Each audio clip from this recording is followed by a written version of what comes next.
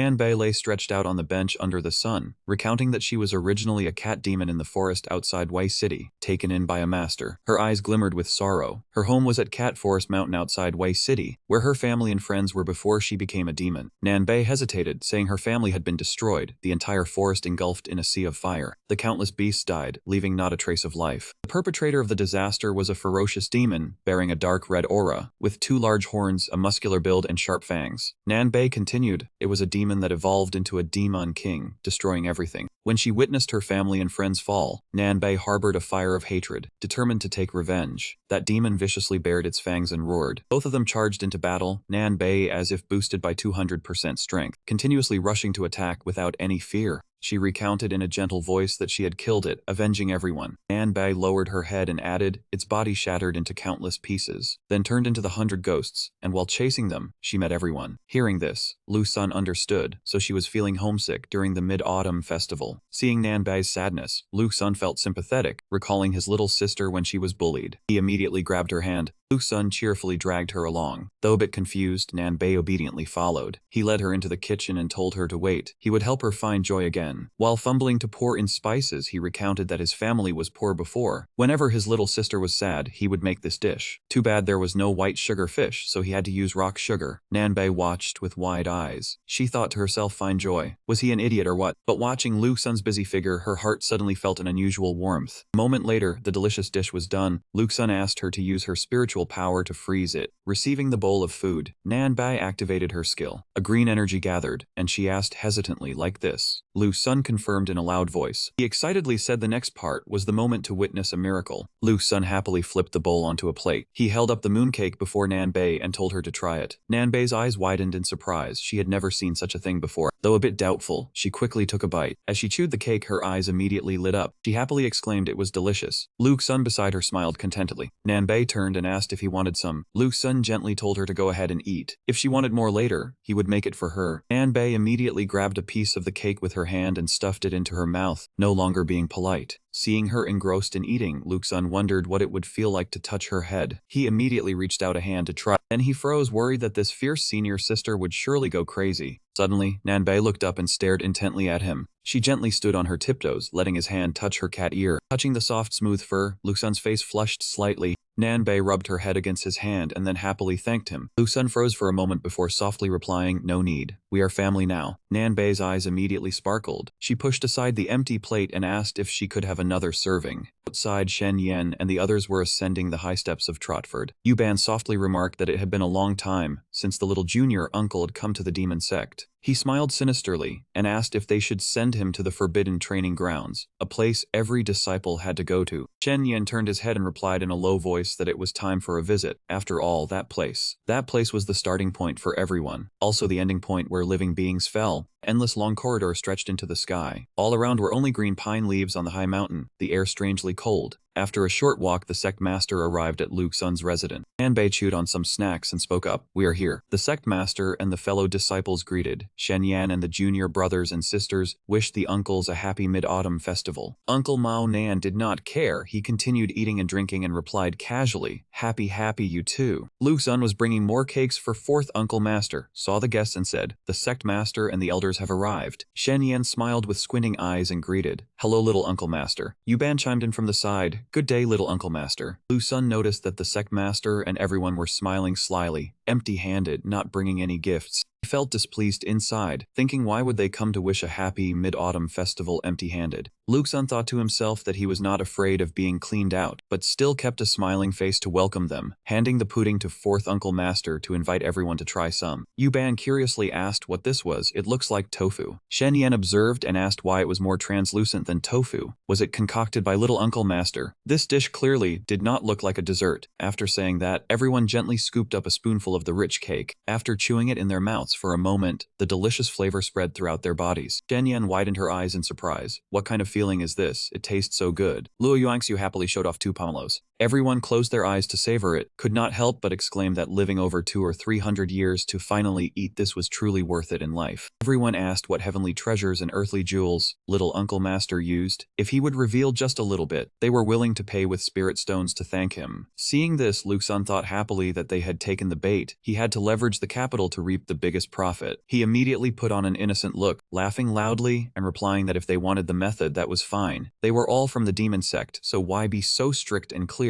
Then Luxun changed his expression and lightly mentioned, but everything needs to consider the sincerity, after which he continued speaking with a displeased tone. If the sincerity was too small, giving the formula would also embarrass you. Hearing this, everyone was stunned. Shen Yan asked in confusion what little Uncle Master meant. Luxun replied bluntly that he would give the formula to the one with the greatest sincerity, after which they could freely do business with it. He presented the pudding, saying the massive profit was hidden within this. No need for many words. Everyone thought that if this item became widespread across the world it would sell like hotcakes. Cultivation resources within the sect would be unlimited. Yu Heshen took the initiative to bid 1,000 spirit stones. He thought he had to get the formula. Yu Ban refused to be outdone, bidding 1,500. Suddenly someone else cut in with 1,501. They looked at each other without saying a word. Luxun thought happily that this was it. Things were getting dirty. Luo Yuanxiu softly spoke up, saying such a sweet thing must be obtained, bidding 2,000 spirit stones. Zhenyan thought angrily that just a dessert formula cost 2,000. That woman was crazy. 2,000 spirit stones were enough to buy a magical artifact. Luxun calculated happily that 2,000 spirit stones could be exchanged for several thousand experience points. With this dessert he could make a huge batch, as much as he wanted. He raised his hand and signaled, asking if anyone would bid higher, 2,000 going once. Yu Heishan and Yu Ban were shocked but helpless, because the price was too high.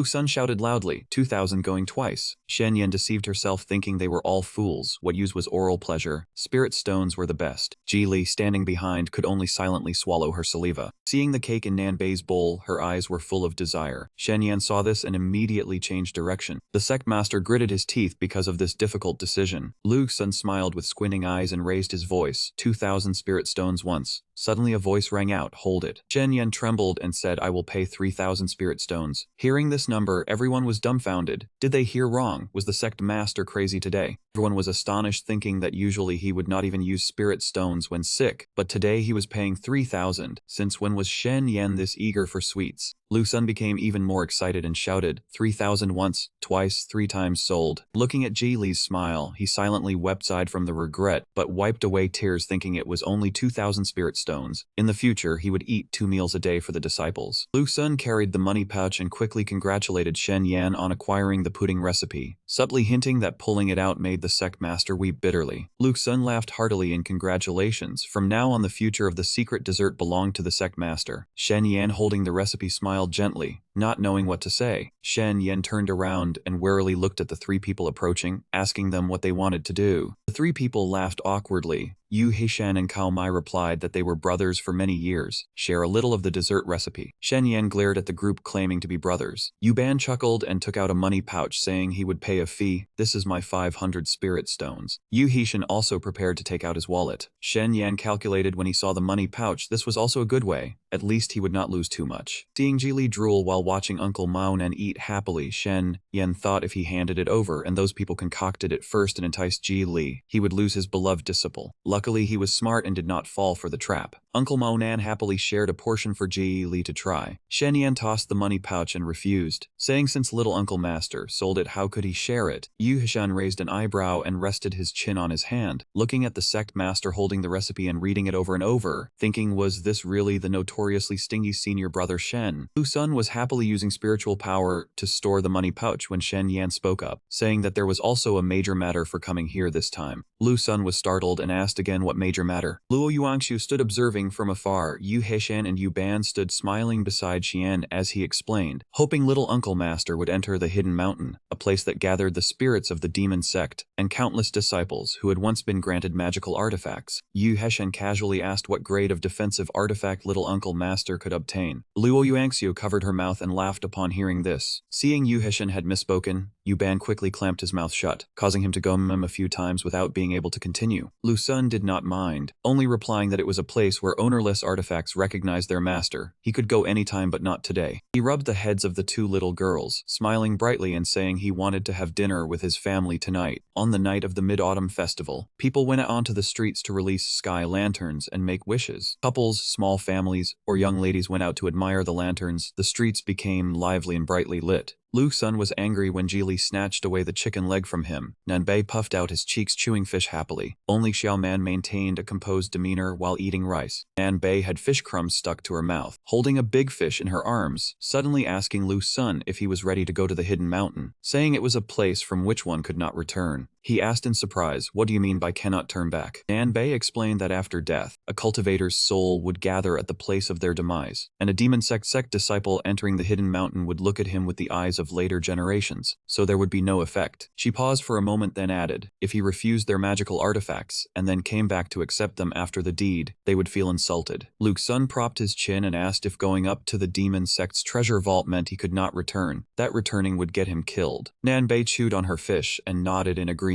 Xiaoman, who had been silently eating her meal until now, finally spoke up saying he needed to think it over carefully. Lu Sun reassured her that the second senior sister had already thought it through. Nanbei held up the fish and asked if he was coveting the great senior brother's sword, advising him to give up the idea because a small sword within his heart was blocking him. Lu Sun rubbed his chin and replied he would act according to circumstances. Jili gnawed on a large chicken leg, hearing it as act according to the chicken, and silently worried as he marked his territory. Xiaoman handed Lu Sun a small black pouch, telling him to carry it with him. Lu Sun looked at the small object and asked what it was. The system displayed 3 red question marks, and Long Shen answered that it was unidentifiable. Xiaoman calmly picked up food and explained that this was a gift left by the great senior brother for the junior brothers and sisters. Nanbei also boasted that she had a total of 5 pieces, with 1 last piece remaining. Lu Sun held the stone up to the light and wondered about its function. Xiaoman straightforwardly said he would find out after going. Hidden Mountain was a towering peak layered with mist, appearing and disappearing in a hazy blur. Lu Sun and Shen Yan emerged from the foot of the mountain. Shen Yan explained that this place was Hidden Mountain, and no one could fly over it, not even the master had to walk, because here were buried the friends and relatives of the past. Lu Sun looked at the old wooden hut and guessed it was the caretaker's house. The door opened, and an old man with snow-white hair stepped out. Shen Yan introduced him as the mountain caretaker who had followed the master the longest. The old man pushed the door open, asking coldly if he had arrived, his expression indifferent. Lu Sun frowned, thinking to himself that the old man had the demeanor of an immortal, but whether he was connected to the demon sect was hard to say. Shen Yan smiled and clasped his hands, telling the old man this was the master's new disciple. The old man's expression suddenly shifted. Though it disappeared quickly, Lu Sun still noticed, thinking to himself how the old man seemed to have known him for a long time. He slightly bowed as if returning a salute. Suddenly, the system announced that he had received a luck-boosting sprout. Instantly, Lu Sun's luck stat increased to 2. He recalled that in his previous life, grinding on 40 to 50 accounts had never yielded this sprout, and now he had become 2. Lu Sun looked at the old man extending his hand in invitation, unable to stop associating him with the legendary Koi of Fortune. Unexpectedly, an image of the old man's head combined with a fish body flashed through his mind, and he thought that imagining a Koi transforming into human form was somewhat off. The association went even further, conjuring up Nanbei turning the old man's Koi into a dish, and he forced himself to suppress the thought. Finally, after this chain of misguided thoughts, he had unknowingly stepped into Hidden Mountain. Shen Yan showed a sly expression, chuckling to himself that the mission was complete, and now he should place his bet. Immediately, Shen Yan shot off and vanished from sight. At the demon sect, after Lu Sun left, the atmosphere was extremely lively. The fatty Yu Heshan took out a tablet and declared loudly that this time he was betting on what grade of magical treasure the little junior uncle would bring out of Hidden Mountain. At that moment, Lu Sun was at the bottom of the only staircase leading up Hidden Mountain.